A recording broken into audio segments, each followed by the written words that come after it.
It is week 11 of the NFL season, just starting to get good now. Playoff races really heating up, but we still have plenty of football left before January. Let's talk about some of these week 11 featured games, shall we? Why don't we start in Minnesota, where the Vikings host the LA Rams. Minnesota, a 2.5-point favorite at BetSafe, 45.5 the total here. This might be the game of the week. Both these teams at 7-2. The Rams have won 4 straight. The Vikings have won 5 straight. Now, both these teams surprising. Nobody expected them to be quite this good. The Rams have been especially surprising. They were awful last year, and they're 7-2, and they have just been killing teams. They've won their last 3 games by 103 combined points. However, they have faced some soft opposition: Arizona, the New York Giants, and the Houston Texans in their past 3. Much tougher test here on the road in Minnesota. This Vikings defense is great. 5th in the NFL in both yards allowed and points allowed, and they're 3rd in fewest yards per play. They're especially good against the run. The Vikings have not allowed a single 100-yard rusher this season, and the opposition averaging just 3.4 yards per carry.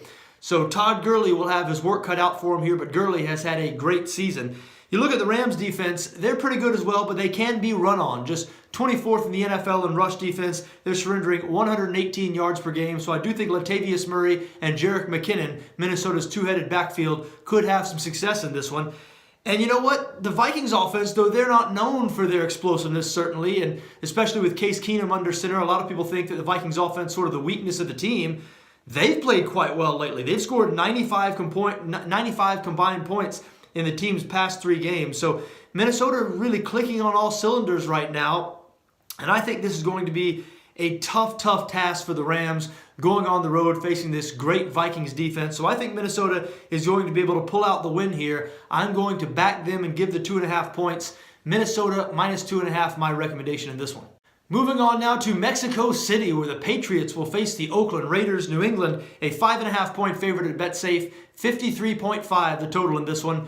Seems like a long time ago, but remember, just a few weeks ago, people were very concerned about this Patriots team. No longer. They've now won 5 straight games. They've retaken control of the AFC East at 7-2, coming off a blowout win over the Denver Broncos. They beat the Broncos 41-16 last week.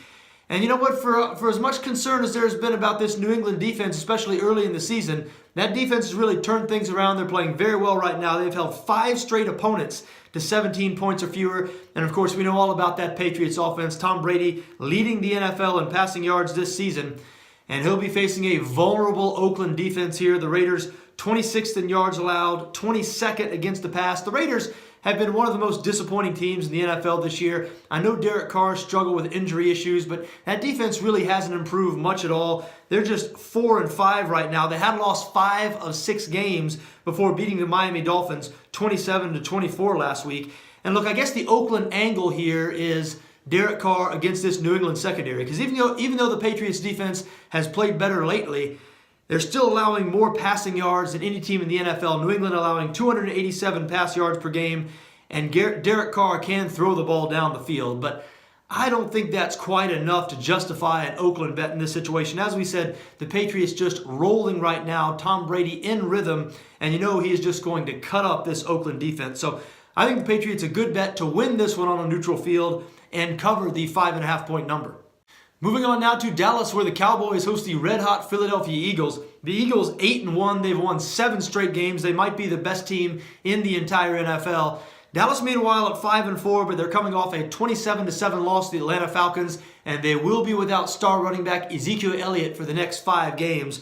Look, I don't know if Dallas is going to be able to generate anything in the running game here. This Philadelphia defense, number 1 in the NFL against the run. They surrender only 66.4 rushing yards per game.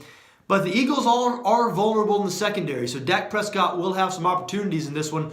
Problem is, the Cowboys vulnerable in the secondary as well. And Carson Wentz, Philadelphia quarterback, might be an MVP frontrunner. He is 3rd in the NFL in quarterback rating this season, behind only Tom Brady and Alex Smith. He's thrown 23 touchdowns to only 5 interceptions. Look, if this one turns into a shootout between Carson Wentz and Dak Prescott, I know where I am going. I'm not betting against Carson Wentz for a while. I've made that mistake a couple of times this season, and he has burned me both times. I think Philadelphia is just better than the Dallas Cowboys right now. I think they're a good bet to go into Dallas and pick up the win. I like them minus 2.5 points at 175. Final game I'd like to talk about in this Week 11. What about the Monday Nighter? The Atlanta Falcons traveling to Seattle to face the Seahawks. Seattle a 3-point favorite at BetSafe, 45 the total here. Now the Seahawks have won 5 of 6 games to improve to 6-3 on the season. But for a team that's won 5 of 6, they are looking awful vulnerable lately. You look at their last 3 games.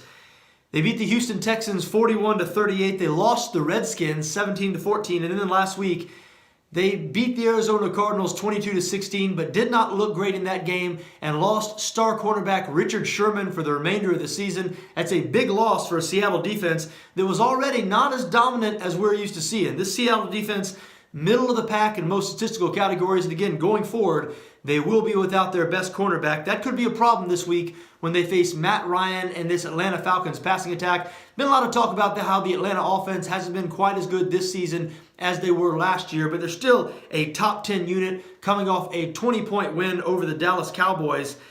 And that Atlanta defense, nobody's talking about it, but the Atlanta defense has really made some strides. They're 7th in the NFL in total yards allowed, 10th in points allowed, surrendering just 19.9 points per game. And they'll be facing a one-dimensional Seahawks offense here. The Seahawks have not been able to run the ball this season, so it has all fallen on Russell Wilson. And he's done a pretty good job as one of the best quarterbacks in the NFL, but I'm not sure he's going to be able to outduel Matt Ryan in this one, especially since Seattle, again, will be without Richard Sherman. I think the Falcons a good bet to go into Seattle and pull the minor upset here. I am on Atlanta on the money line at 225. There you have it, folks. Those are my thoughts for Week 11 of this 2017 NFL season. I wish you best of luck no matter what you decide to do this week, just so long as your interests don't conflict with my interests. For BetSafe, I'm John Arnett.